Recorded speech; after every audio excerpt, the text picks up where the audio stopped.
Alrighty. Can you guys hear me okay? Yep, cool. All right. So yeah, today my talk's going to be about explaining tech without the jargon. So how to sell your tech-based services to non-technical clients. So yeah, a bit of a brief rundown. Obviously, I run Limitless Devs, so we build bespoke websites and mobile apps. We're based out of Perth, Western Australia. So yeah, we've come over to WordCamp to check it out and then I guess speak. So obviously, I mean, you guys probably already know what a dev is, but you know, it's just short for developer, app developer, software developer, web developer, coffee consumer, whatever you want to call it. Pretty much what makes us different is we don't have any middlemen, so we don't have any account managers in between us and the clients. So basically whoever is working on their project is the developer you're directly, or designer that you're directly liaising with.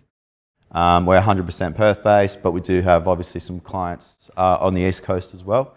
We're business-minded, so not just tech-minded. So we're real people solving real problems, and we're on a mission to educate people in tech and make it accessible for everybody.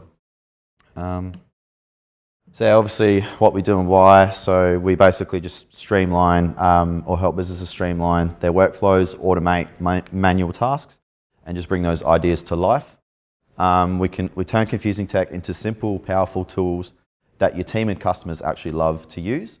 The main reason we do it is just because we find too many businesses waste time and money on tech that doesn't really fit their business. So we believe every business deserves digital tools that are built for them, not just bought off the shelf.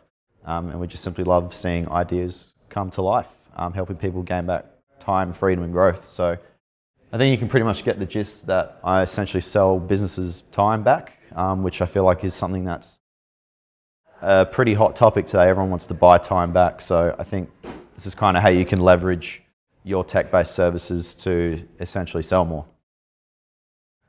So the first thing I would say is jargon kills sales. So I think as developers, we sometimes get really passionate about the tech that we use that we kind of forget who we're selling to.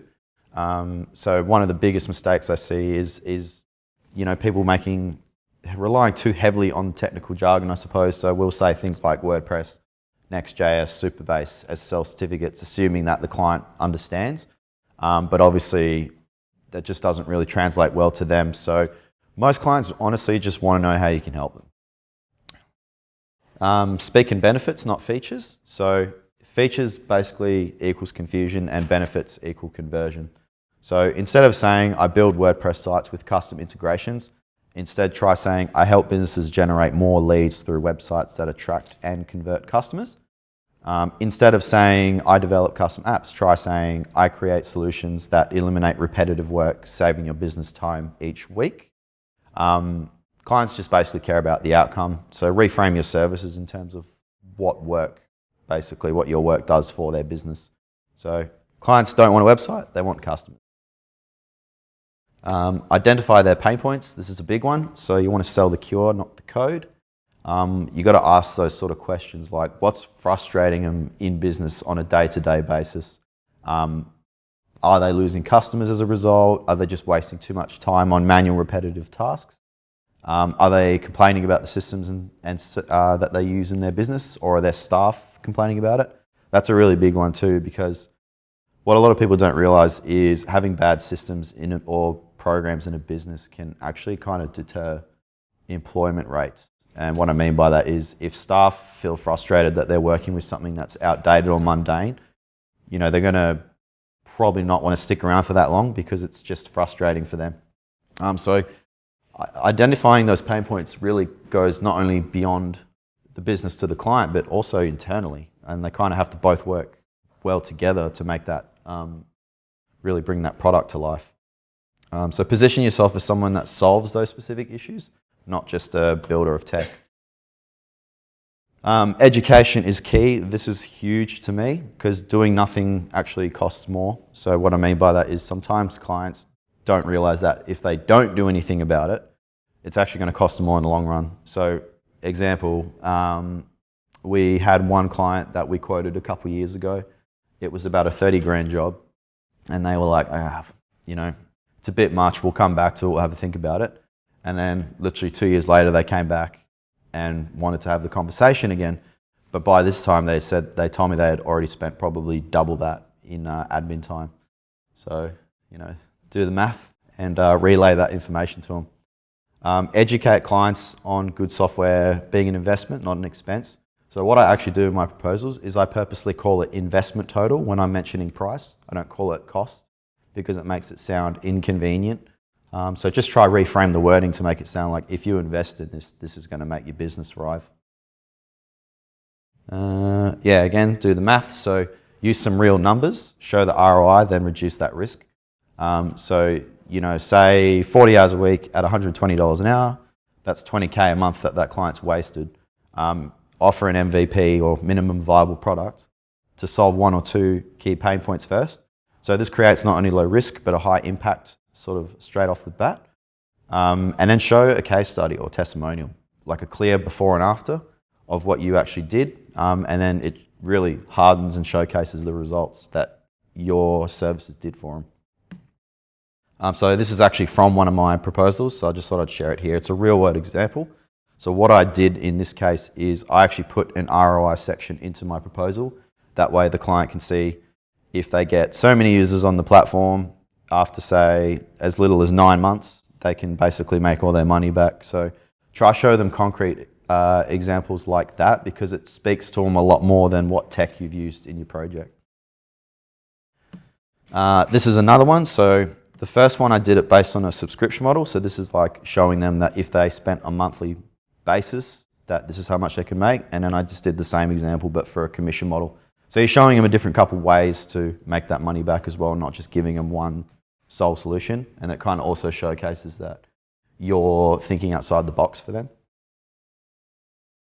So obviously with business, how much money can the lead make? That's really what it's going to come down to. And it's not always necessarily about how much are you selling. It's just about how much money you've saved just in admin time as well. So do they have a certain type of client? Is it government, health, medical? Do they sell more frequently of a cheaper product, or do they need to sell less of a product but higher ticket value? So like say a boat, for example, you build an e-commerce site for boats, they've only got to sell like maybe 1 or 2 boats a year basically to cover the entire cost. So to them it's a no-brainer.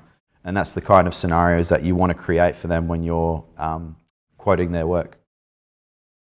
Be passionate and confident. Just emotions and state of mind is critical. People can see right through if you're not passionate about what you can offer.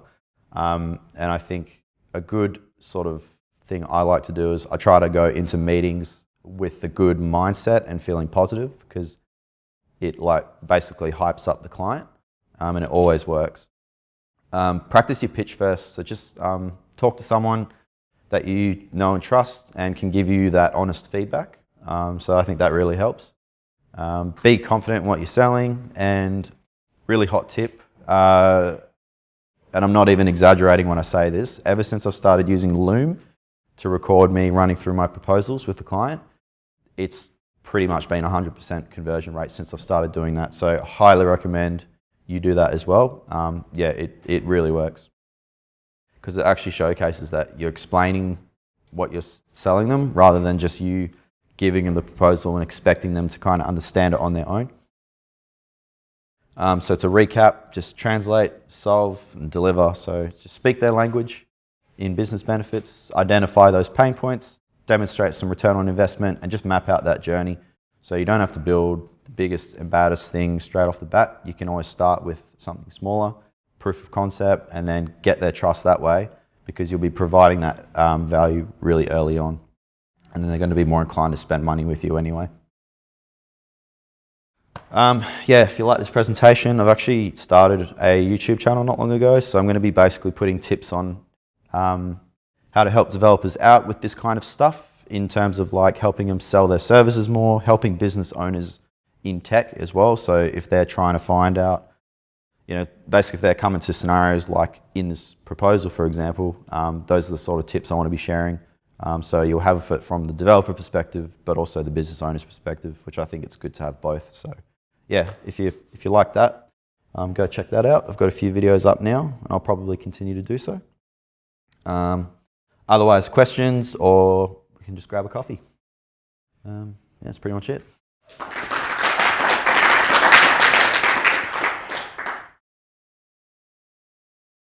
I was just curious about the loom side of things when you do that for the proposal. Yep. Like how long do you take? How long is it? Like a 5-minute thing, just walking through the key sections? Yeah, I pretty much, so my proposal would say on average be about maybe 10 pages.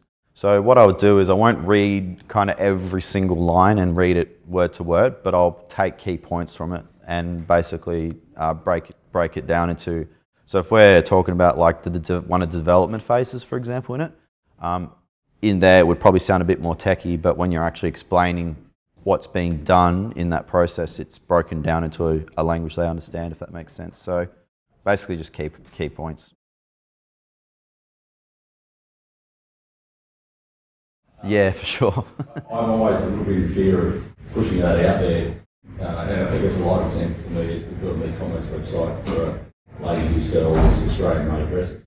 Now they're $250 a dress, and in this economy, people sort of money. And when she's done some influencer marketing, people come, they buy, and off they go again. It's just sort of not. She's got about 4 products. It's not a lot of products. So I'm always concerned about say, yeah, we'll get you this, and not being able to demonstrate the value, or have them come back and say, you said I was going to get all this investment. Yeah. Because sometimes it's up to their salespeople to go and convert. So, oh, absolutely, yeah. have you had a scenario where you work through that sort of thing? Yeah, so it's a bit of an interesting one because, yeah, I see where you're coming from. Like, what I generally try to do is sort of steer the ROI part as more of a, if you were to do it this way, you might be able to achieve this type of outcome sort of thing. So that way you're giving them, you're feeding the idea to them, but you're not necessarily promising, if that makes sense. Because it's really going to come down to whether, when say the website's done, for example, it's going to come down to whether they're still going to put in the hours to make sure that they're utilising it correctly to get that return on investment. I find a lot of the issue is that you build a great website and it works, it converts when people land on it, but if they're not putting the effort in or spending money to keep driving it. Exactly right. It's like, it's kind of like when people buy a car, right? Buy a brand new car, and they've spent all the money on the car and don't want to pay for servicing after that. It's just like, yeah. No worries. Yes. Do you speak to the tech stack at all that you're using in your proposals, or do you leave it out? I pretty much leave it out now because they don't really need to know. And obviously, if you do that too, depending on like how different your projects are each time. Like in my case, they're almost never the same. They're always so different because of the problem of solving.